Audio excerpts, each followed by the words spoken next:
Assalamualaikum warahmatullahi wabarakatuh. Perkenalkan, nama saya Wirda, mahasiswa Magister Teknik Sipil Universitas Tadulako. Pada kesempatan ini, saya akan mempresentasikan tugas mata kuliah Manajemen Proyek Konstruksi, yaitu kesuksesan proyek konstruksi.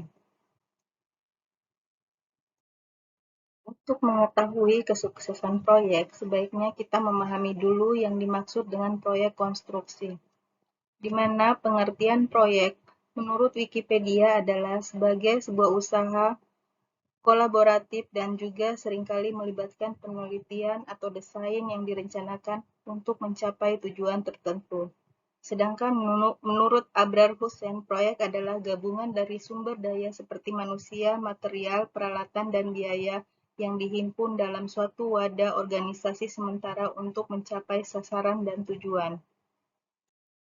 Pada konstruksi, menurut Wikipedia, mempunyai definisi yaitu suatu kegiatan membangun sarana dan prasarana. Dalam sebuah bidang arsitektur atau teknik sipil, sebuah konstruksi juga dikenal sebagai bangunan atau satuan infrastruktur pada sebuah area atau beberapa area. Jadi, pengertian proyek konstruksi menurut para ahli adalah suatu rangkaian kegiatan yang berkaitan dengan upaya pembangunan suatu bangunan dalam batasan waktu dengan alokasi sumber daya yang terbatas untuk melaksanakan suatu tugas atau kegiatan yang memiliki awal, proses, dan akhir. Kesuksesan suatu proyek dipengaruhi dari beberapa faktor. Pada kesempatan kali ini, saya akan menjelaskan 3 faktor utama yang mempengaruhi keberhasilan atau kesuksesan suatu proyek. 3 faktor utama tersebut adalah 1. Biaya atau tepat biaya. Biaya atau tepat biaya adalah suatu proyek yang dikerjakan harus diselesaikan dengan biaya yang sudah ditentukan atau disepakati dalam dokumen kontrak, dan tidak boleh melebihi anggaran yang sudah ditetapkan. Sebagai contoh, suatu proyek bangunan gedung dengan nilai kontrak sebesar 1 miliar rupiah, maka proyek tersebut harus diselesaikan dengan tidak melebihi anggaran 1 miliar rupiah.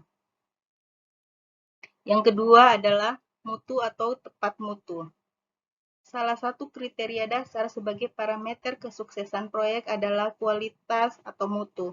Kualitas adalah jaminan sebuah produk untuk memberikan keyakinan bagi pengguna untuk membeli atau menggunakan produk tersebut. Mutu atau kualitas produk yang akan digunakan harus sesuai dengan spesifikasi yang dipersyaratkan. Misalnya pada kolom suatu bangunan konstruksi dipersyaratkan mutu beton K250, maka pada kolom bangunan tersebut harus mempunyai mutu beton K250. Yang ketiga adalah waktu atau tepat waktu. Proyek konstruksi pada umumnya memiliki durasi atau waktu yang telah ditentukan. Artinya, proses harus bisa diselesaikan tepat waktu atau lebih cepat dari waktu yang sudah ditentukan. Pada sebuah proyek konstruksi, seringkali terjadi keterlambatan penyelesaian kegiatan proyek yang melebihi dari waktu yang ditetapkan. Maka untuk itu, penerapan manajemen waktu pada sebuah proyek konstruksi sangat diperlukan sekali agar semua kegiatan proyek dapat diselesaikan tepat pada waktunya, bahkan lebih cepat dari waktu yang telah ditentukan. Karena dengan adanya keterlambatan pada proyek konstruksi dapat mengakibatkan pembengkakan pada biaya.